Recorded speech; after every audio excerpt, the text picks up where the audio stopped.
parce qu'on est des êtres humains et qu'on a appris à communiquer. Et c'est ce qu'on souhaitait faire au départ à 11h. Nous, on dénonce les violences policières et eux se posent contre ces dénonciations policières et de violences policières. Et en fait, le problème, c'est que moi, j'ai pas de haine envers les flics, j'ai une haine de la violence. Je déteste la police telle qu'elle est jouée actuellement, oui. Je n'ai jamais été clairement confronté à la police avant le début de la mobilisation. Ça fait à peu près 2 mois que je suis bien engagé. Et disons que j'ai dû me prendre au moins une trentaine de coups de matraque assez mal placés. J'ai dû être gazé au moins une centaine de fois, réellement. Et ce qu'on dénonce actuellement, c'est ce genre de pratiques qui sont absolument démesurées. Ne déteste pas la police.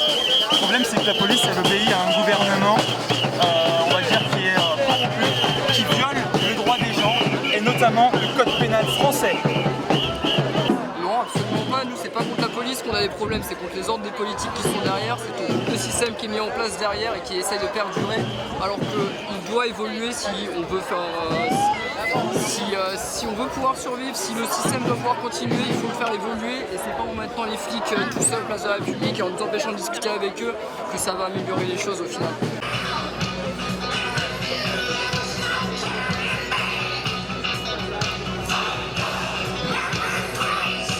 On a tenté de leur tendre la main, elles se coupent de nous.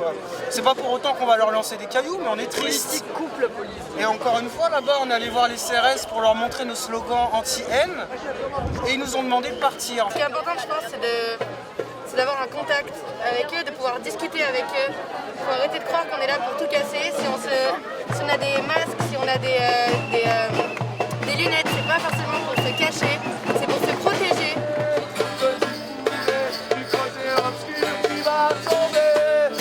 J'ai ma pancarte derrière le dos, je sais pas si vous l'avez filmé ou pas, je dis dessus que j'aime la police et pas que le groupe de rock. La police en fait, je pense que l'être humain il est plutôt bon à la base, mais après la société fait que ça part assez en cacahuète, et donc un minimum de police est nécessaire. Après l'état dans lequel on est arrivé c'est un état policier, et là l'état policier ça va plus du tout. Le Pen, même combat, Alliance, Le Pen, même combat. Honte à notre pays! Je déteste pas tous les policiers parce que même si on voit là aujourd'hui qu'il y a quand même pas mal de monde et qu'ils sont rassemblés sous le syndicat Alliance, qui est un syndicat d'extrême droite, moi je déteste l'extrême droite, donc je déteste les policiers d'extrême droite comme je déteste les citoyens d'extrême droite. C'est notre place, c'est un jeu d'investissement symbolique. Et là, ce qui est en train d'être filmé, c'est Marion Maréchal Le Pen et sa grand-tante qui parlent au milieu du syndicat Alliance, qui se réapproprient une place dont nous avons transformé le sens.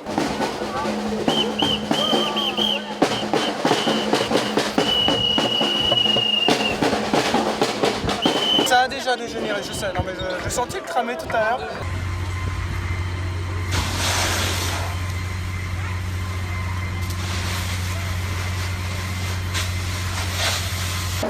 C'était assez violent. Ouais, c'était pas, ils se sont fait défoncer, ils ont pété les barres. Alors, je peux pas dire que je soutiens au taquet le truc, quoi, parce qu'effectivement c'est violent, effectivement ça peut être dangereux, il faut se rendre compte que c'est des humains, mais derrière ça, moi je peux arriver à comprendre qu'il y ait des gens qui en arrivent là, quoi, qui en arrivent à pouvoir d'humain dans la police, et moi ça m'arrive des fois, parce qu'il y a un problème avec les ordres, il y a un problème avec ce qu'ils représentent. Une voiture brûlée, c'est le commencement, ça risque de dégénérer, ça va faire qu'empirer si les choses continuent comme ça, si on continue à essayer de nous diviser, ça va pas aller en s'améliorant les choses.